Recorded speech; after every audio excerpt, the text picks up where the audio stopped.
మా ఇంట్లో ఉన్న పరిస్థితులు బట్టి అంటే అప్పటి వరకు వాళ్ళ ఇంట్లో వాళ్ళు కూడా అంటే ఇష్టపడి పెళ్లి చేసుకున్నాడని, దాని తర్వాత పిల్లలు అలా పుట్టారని, మీ ఇద్దరి మీద కొంచెం కోపంగా ఉన్నారు ఇంట్లో వాళ్ళు. సో అంటే మీరు ఎలా పరిచయం తిను? చుట్టాలే సార్ వాళ్ళు. ఓకే. కొత్తగా వచ్చి నేను చేసుకుంటా అన్నాడు సార్. అంటే మా అన్నని అడిగింది సార్. మా అమ్మ చిన్నప్పుడే చనిపోయింది నాకు. మా అన్నయ్యే మా ముగ్గురు పెళ్ళిళ్ళు చేసిండు. మా అన్నయ్య అన్నాడు కదా సారు, మరి మీ తల్లిదండ్రిని తీసుకురా, మరి వాళ్ళ ఇష్టమైతే నేను చేస్తా, వాళ్ళందరికీ మనిషికి 1 ఎకరం పొలం ఇచ్చిన, ఈ పాప దీనికి కూడా ఇచ్చి చేస్తా అన్నాడు. అంటే వాళ్ళు ఇక ఈయన చేసుకుంటా అంటే ఆయన వద్దు అంటున్నాడు సార్. వద్దు ఆ అమ్మాయి వద్దు అని అన్నాడంట సార్. అంటే లేదు నేను చేసుకుంటా అని ఏనన్నాడంట. అంటే నువ్వు ఆ అమ్మాయినే చేసుకుంటే నీకు ఇల్లు ఈను పొలం ఈను అన్నాడంట సార్. కాగితాలు రాపించుకున్నారంట. మాకు ఆ విషయం ఈయన చెప్పలేదు. ఇక వాళ్ళు వచ్చి మాకు కూలి పనులు పెట్టారు. సంప్రదాయ ప్రకారమే మాకు పెళ్లి చేశారు సార్. చేసినాక ఇక అక్కడే ఉన్నాం. ఒక 5-6 నెలలు మా మామే ఇచ్చిండు ఇల్లు. ఇచ్చినాక వీళ్ళిద్దరికి ఇక అసలు పడట్లేదు సార్. మాడితే దాన్ని చేసుకున్నావు, దాంతో ఇక నువ్వు ఉండు, దాంతో జీవించు, అది చస్తే నువ్వు చావు, అది ఇదని ఊకే ఇక టార్చర్ పెట్టేది సార్ ఈయనని. అయితే ఇక మళ్ళీ అక్కడే ఇంట్లో ఉన్నాం సార్. 6 నెలలకి మా పెద్ద పాప కడుపులో పడ్డది సార్. ఆ పాపకి ఆరోగ్యం ఇక మెదడు పెరుగుదల లేదు సార్. ఆ పాపకి మెదడు పెరుగుదల లేదు. మందులు బాగానే వాడినాం సార్ ఆమెకి బాగా. ఇక ఆయన అసలు పట్టించుకోవట్లే ఇక మమ్మల్ని. ఇక పట్టించుకోకుండా ఉంటుంటే ఇక ఆ పిల్లకి అటు ఇటు 3 సంవత్సరాలు అయినాయి సార్.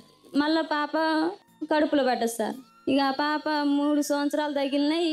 ప్యాస్ ఒక అర్ధరేత్రి ప్యాస్ బంద్ అయింది సార్. ఆ పాపకి డాక్టర్ చెప్తే టానిక్ ఇచ్చిండు సార్. ఇచ్చినాక ఇక ఆ టానిక్ పోసినాం. ఇంట్లో కిరాయికుంటున్నాం కదా సార్. వాళ్ళు అన్నారు కదా ఇక ఇల్లు ఖాళీ చేయండి అని చెప్పారు సార్. పాప చనిపోయిద్దని వాళ్ళకి ఎరకే. ఇక మేము ఇలా ఎవరో పెద్దమ్మో ఏమోనంట గుడిసి ఉంది సార్ పాక. ఇక ఆ పాకలో ఉన్నాక 2 రోజులు ఉంది. 3వ రోజు చనిపోయింది సార్. ఇక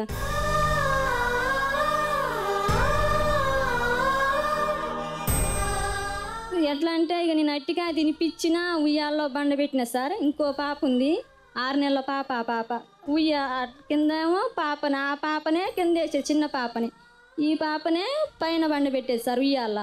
ఎందుకంటే ఆమె కింద బండి వేస్తే అన్ని సీమలు ఆమెకి పట్టేది సార్ బాగా. ఇక పైన బండి వేసి బయట పని చేసుకుంటున్నా ఆమె చనిపోయింది సార్.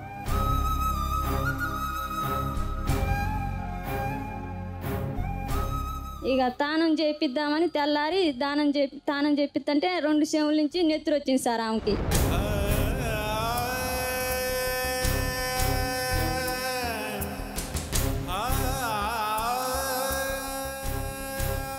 అయిపోయింది సార్. ఇక దానం చేసినాం. ఇంటికి వెళ్ళి ఇక వీళ్ళకి ఊకే తగాదాలు అవుతున్నాయి సార్. మా మామకి నేమకి అయిదంటే ఇక నుంచి తీసుకొచ్చుకొని ఇక మా తల్లిగారు ఊరిలో ఉన్నాం సార్. ఇక నువ్వు ఇంకేమన్నా చెప్పాలా? ఇంకేమన్నా అబద్ధం చెప్పాలనుకుంటే చెప్పేయి. నేను చూడాలనుకుంటున్నాను నన్ను మోసం చేయడానికి నువ్వు ఎంత నీచానికి దిగజారగలవు అని.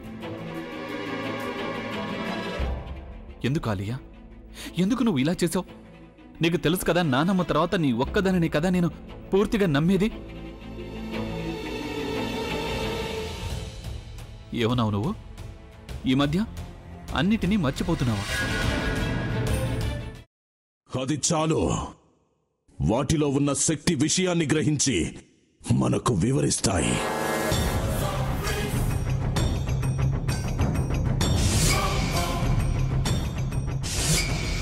ఎవరు ఆ దండ విప్పొద్దు, గది తలుపులు తెరవద్దు.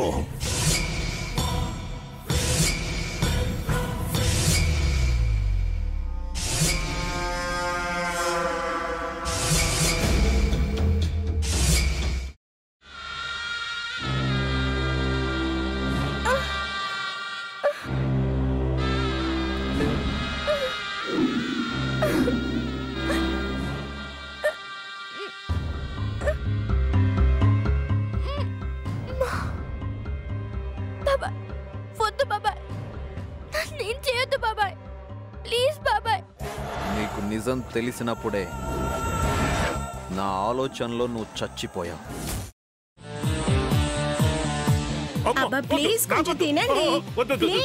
భీమారావు గారు మీరా? ఇగో మీరా కాదు సక్కుబాయ్.